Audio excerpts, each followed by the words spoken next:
வணக்கம் நண்பர்களே. கடந்த 3 நாட்களாக தொடர்ச்சியாக விஜயனுடைய மனைவி சங்கீதா குறித்த அவதூறு பதிவுகள் நிறைய இணையதளத்தில் பார்க்க முடியுது. தங்களுடைய கட்சியின் தலைவர் விஜய் அவர்களுடைய மனைவி இப்போது வரைக்கும் மனைவியாக இருக்கிற ஒரு பெண்ணை பற்றி தொடர்ச்சியாக அவதூறு பதிவுகளை அந்த கட்சிக்காரர்களே போட்டுக்கிட்டு இருக்காங்க. மிக மிக கொச்சையான வார்த்தைகள், வெளியில் சொல்ல முடியாத அளவுக்கு கேவலமான வார்த்தைகளை பயன்படுத்தி அந்த தற்கொலை பசங்க தொடர்ச்சியா பதிவுகள் வெளியிடுறாங்க. இன்னைக்கு தமிழ்நாடு மற்றும் புதுச்சேரியில +2 தேர்வு எழுதுகிற அந்த மாணவ மாணவிகளுக்கு வாழ்த்து சொல்கிற அந்த விஜய் இன்னைக்கு ட்விட்டர்ல பதிவு போட்டிருக்கார். அந்த பசங்களுக்கு வாழ்த்து சொல்கிற விஜய் தன்னுடைய சொந்த மனைவியை அபியூஸ் பண்றாங்க. தன்னுடைய சொந்த கட்சியை சேர்ந்த தன்னுடைய ரசிகர்கள் அப்படின்னு சொல்லிக்கிற தற்கொலை பசங்க தொடர்ச்சியாக அபியூஸ் பண்ணிட்டு இருக்காங்க. ஆனால் ஒரு வார்த்தை கூட விஜய் அதை கண்டித்து, இது என்னுடைய தனிப்பட்ட விவகாரம், நாங்க பார்த்துக்கிறோம், நீங்க இதெல்லாம் தலையிடக்கூடாது, இதை பத்தி பேசக்கூடாது அப்படின்னு ஒரு வார்த்தை கூட அதை கண்டிக்காமல் அமைதியா கமுக்கமா அப்படி கல்லூரி மங்க மாதிரி இருந்துகிட்டு இருக்கிறத நீங்க பார்க்கலாம். என்ன இது காரணம்? ஏன் அப்போ மனைவி எந்த அளவுக்கு வேண்டுமானாலும் புது வெளியில அசிங்கப்படுத்தப்படணும் அப்படிங்கிற எண்ணமா விஜய்க்கு அப்படின்னா, உண்மையிலேயே அதுதான் விஜயனுடைய நோக்கம் அப்படின்னு சொல்றாங்க. காரணம், நிறைய இந்த 3 நாட்களாக விஜய்க்கு முட்டு கொடுக்கறதா சொல்லிட்டு வேலை பார்க்கிற, மீடியாவில் வேலை பார்க்கிற மாமா பயிலுங்க இருக்கானுங்கல்ல, விஜய் கிட்ட காசு வாங்கிட்டு விஜயனுடைய அடிவரடிகள் தருகிற அந்த பிச்சையை வாங்கி கொண்டு விஜய்க்காக கூலிக்கு மாரடிக்கிற அந்த கூட்டம் இருக்கு பாருங்க. இவர்கள் தொடர்ச்சியா என்ன வெளியிடுறாங்கன்னா, இந்த பெட்டிஷன், அதாவது அந்த விவாகரத்துக்குரிய அந்த பெட்டிஷனை வெளியிட்டது யாரு, அது எப்படி லீக் ஆச்சு, இதை வெளியே கொண்டு வந்தது யார், சங்கீதா கொடுத்தாங்களா அல்லது வேற இவங்க திமுக தரப்புல இருந்து அதை கசிய விட்டாங்களா, இப்படியெல்லாம் அவங்க பல கேள்விகளை கேட்டுக்கிட்டு இருக்காங்க இல்லையா. அதற்கான விடை இன்னைக்கு வெளியே வந்திருக்கு. அந்த டாக்குமெண்ட்டை வெளியில கசிய விட்டதே விஜயனுடைய அடிவரடியான, விஜயனுடைய அடியாளான இந்த ஆதவ் அர்ஜுனா அப்படிங்கிற ஒரு மூளை இல்லாத வளர்ந்து கட்ட மூதி. அவன் தான் இதை பொதுவெளியில் மீடியாவுக்கு கிடைக்கிற மாதிரி வெளியிட்டு இருக்கான் அப்படின்னு சொல்றாங்க. இப்போ இதற்கான நோக்கம் என்னவா இருக்கும்? இவங்களே ஏன் கசிய விடுறாங்க? இது நம்ம முதல்ல சொல்லியிருக்கோம், இது விஜய் செஞ்ச வேலையா கூட இருக்கும்.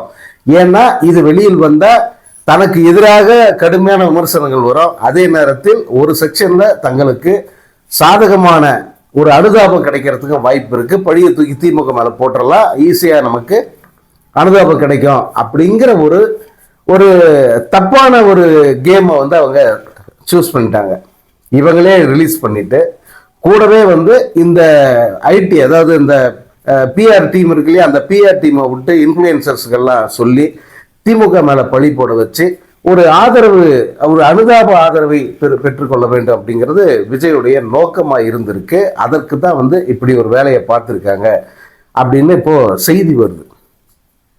உண்மையிலே இவன் என்ன மாதிரி ஆளு, என்ன மாதிரி மனநிலை, எப்படி ஒரு மனிதனுக்கு இவ்வளவு குரூர புத்தி, இப்படி எல்லாமா ஒரு பிரபலமா இருக்கிறவன், ஒரு மிகப்பெரிய நடிகனா இருக்கிறவன், பெரிய சம்பளம் வாங்குறவன் இவ்வளவு கேவலமா நடந்து போனா அப்படிங்கிற கேள்வி எல்லாம் எழுது. நம்ம தொடர்ச்சியா இவனுடைய அந்த சைக்கோபாத் மனநிலை, இந்த மனநோய் முத்தி போய் இவன் என்னென்னலாம் செஞ்சிருக்காங்கிறதெல்லாம் அவங்களே சங்கீதாவே சொல்லியிருக்காங்க. அதை பத்தி நம்ம இந்த திரைத்துறையில அவன் என்னென்னலாம் பண்ணியிருக்கான்றதையும் நம்ம அப்பப்போ நம்ம வெளியிட்டுக்கிட்டு இருக்கோம். அதே போல அவன் கூட வேலை பார்த்தவங்க, அவன் கூட இருந்தவங்க எல்லாம் இவன் என்ன மாதிரியான சைக்கோங்கிறத சொல்லியிருக்காங்க. அந்த தனிப்பட்ட உதவியாளர் கொடுத்த பேட்டியெல்லாம் நீங்க பார்த்துருப்பீங்க. ஏன்னா நம்ம நண்பர் தான் அந்த பேட்டி எடுத்து வெளியிட்டு இருந்தாரு.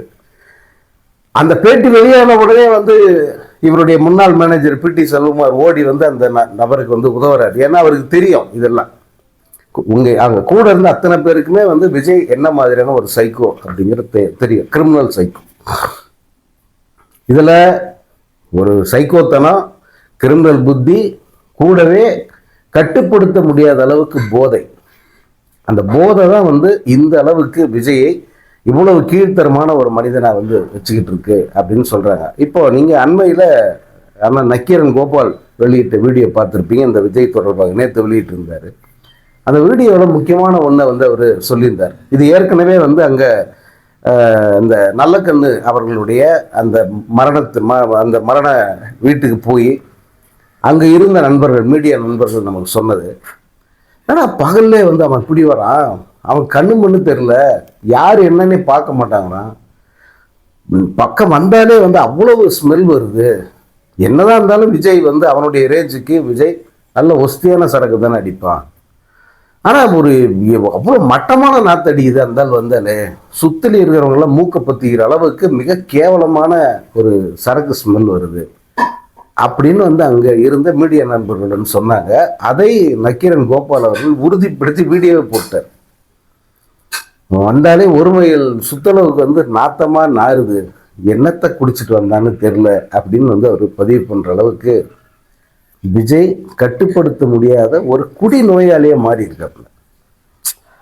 ஒரு சாவு வீட்டுக்கு போகிறோம், சாதாரண சாவு இல்லது, 100 ஆண்டு தாண்டி வாழ்ந்த ஒரு மனிதர், மிகப்பெரிய போராளி, ஏழை மக்களுக்காகவே தன்னுடைய வாழ்க்கையை அர்ப்பணித்த ஒரு மிகப்பெரிய போராளி. அங்கே சாதாரண மக்கள் மட்டும் இல்லை, அனைத்து தலைவர்களும் வருவாங்க, திரைத்துறை சேர்ந்தவர்கள் வருவாங்க, முக்கியமாக மீடியாக்காரங்க இவ்வளோ பேர் இருப்பாங்க. இவங்கெல்லாம் இருக்கும்போது அவங்க மத்தியில் நம்ம இப்படி ஒரு கண்டிஷனில் போகிறோமே அப்படிங்கிற அந்த ஒரு குற்ற உணர்வோ அல்லது ஒரு எச்சரிக்கை உணர்வோ இம்மி அளவுக்கு கூட இல்லாத ஒரு நபரை விஜய் வந்து பார்க்க முடியுது. இப்போ இந்த மாதிரி சாவு வீட்டுக்கு வந்தால் அங்கே இருக்கிற சுத்திரி அக்கம் பக்கம் இருக்கிறவங்கள பார்ப்பாங்க, ஒருத்தருக்கு ஒருத்தர் நலம் விசாரிக்க மாட்டாங்க, அட்லீஸ்ட் பார்ப்பாங்க, கை கொடுப்பாங்க, அல்லது ஒருத்தர் ஆறுதலாக சொல்லிப்பாங்க. முக்கியமாக வந்து அந்த யார் மறைந்தார்களோ அவர்களது உறவினர்களை பார்த்து கை கொடுப்பாங்க, அல்லது நான் இருக்கிறேன், கவலைப்படாதீங்க, தைரியமாக இருங்க அப்படிங்கிற மாதிரி ஒரு ஆறுதல் சொல்லிட்டு வர்றதை நம்ம பார்த்துருக்கோம். அதுவும் குறிப்பாக முக்கியமான பிரமுகர்கள், விஐபிகள், அவங்கெல்லாம் வந்து இப்போ ரஜினி சார் போனார், அங்கே அந்த அந்த வீட்டில் வந்து ரஜினியினுடைய ரியாக்ஷன்ஸ் எல்லாம் பார்த்து கண் கலங்கிட்டாங்க எல்லாருமே. ஏன்னா ரஜினியெல்லாம் வந்து நிச்சயமாக மனசார போய் ஒரு துக்க வீட்டுக்கு போகும்போது மனசார வந்து அவர் அனுதாபம் தெரிவிப்பார், அந்த குடும்பத்துக்கு ஆறுதல் சொல்லுவார், உதவி தேவைப்பட்டால் உடனே செய்வார், அந்த மாதிரி மனிதர் ரஜினி. ஆனால் இந்த நல்லக்கண்ணு அவர்களுடைய இந்த மரணத்தப்போ தான் ரஜினி வந்து ரொம்ப உணர்ச்சி வசப்பட்டு தன்னை கட்டுப்படுத்த முடியாமல் கண் கலங்கி அழுது அந்த கண்ணீரை தொடச்சிக்கிட்டு ப்ரெஸ்ஸை பார்த்து பேட்டி கொடுத்துட்டு வந்தார். இப்போ இவன் போகிறான், எல்லாருமே பேட்டி கொடுத்தாங்க, தங்களுடைய அவருடனான தங்களது தொடர்பு அனுபவம் இதையெல்லாம் பேசினாங்க. இப்போ இவன் போனால் ஒரு மாலையை போட்டால் யாரையும் திரும்பி கூட பார்க்கல, ப்ரெஸ்ஸுக்கு எல்லாம் நிற்கிறாங்க. இவன் வந்திருக்கிற கண்டிஷனை பார்த்த உடனே அவங்க மைக்க நீட்டுறதை கூட விட்டுட்டாங்க. எப்படியும் பேச போகிறது இல்லை, இன்னொன்று இந்த நாத்தம் நாருது அப்படின்னு சொல்லிட்டு அவங்க ஒதுங்கியே நின்ட்டாங்க. வந்தால் மாலையை போட்டால் அப்படியே கிளம்பி போயிட்டான். இதில் இன்னொன்று முக்கியமானது கவனிக்கணும்னா, நான் வெளியே வந்தாலே கூட்டம் கூடிடுது, என்னால் உங்களை வந்து பார்க்க முடியல, என்னால் வந்து பெரிய நெருக்கடி இருக்குது, எனக்கு உங்களை எல்லாம் சந்திக்கிறதுல எனக்கு மிகப்பெரிய சிக்கல் இருக்குது அப்படின்னு மேடை போட்டு முழங்குறான்ல.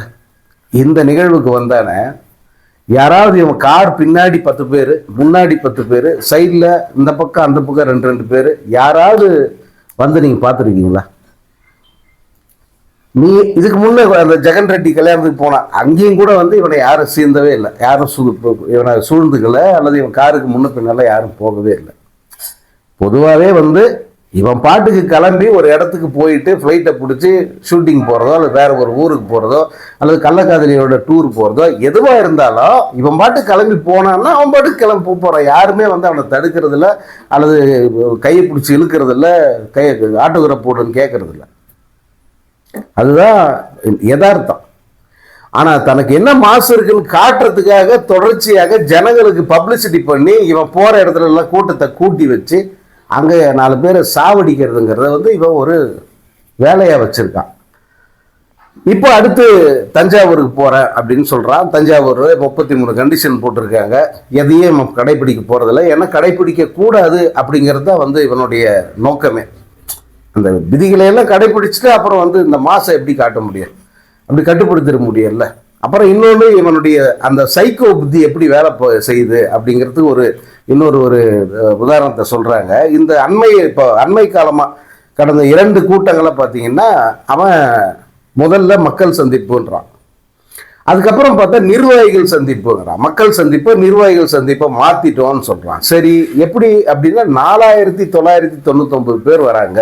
எப்படிடா அது அளப்ப எப்படி எண்ணுவ? 4999 பேர் அவ்வளோ பேர் தான் வருவாங்க, அந்த கூட்டத்துக்கு அனுமதி வேணும்னு போலீஸ்கிட்ட அவன் பர்மிஷன் கேட்குறான். ஏன் இந்த 4000 பேட்டா சிறப்பு வேலை மாதிரி ஏன் அது அப்படின்னா, 5000 பேருக்கு மேலே போச்சுன்னா கூட்டத்தில் ஏதாவது அசம்பாவிதம் ஏற்பட்டால் அதற்கு முழு பொறுப்பும் விஜய் தான், அந்த கூட்டத்தை நடத்துகிறவங்க தான். இன்னொன்று, இந்த 5000 பேருக்கு மேலே அப்படின்னா அதுக்கு ஒரு தொகையை வந்து கட்டுத்தொகையாக அங்கே கட்ட வேண்டி இருக்கு. ஏதாவது இழப்பு, ஏதாவது அங்கே இவங்க இந்த குரங்கு கூட்டம் வந்து ஏதாவது டேமேஜ் பண்ணுச்சுன்னா அதற்கு இழப்பீடு தரணும்ல, அந்த மாதிரி தரணும். ஆனால் 5000 பேருக்கு உள்ள அப்படின்னு சொன்னால் இது ரெண்டுத்துலேருந்தே விலக்கு இருக்கு.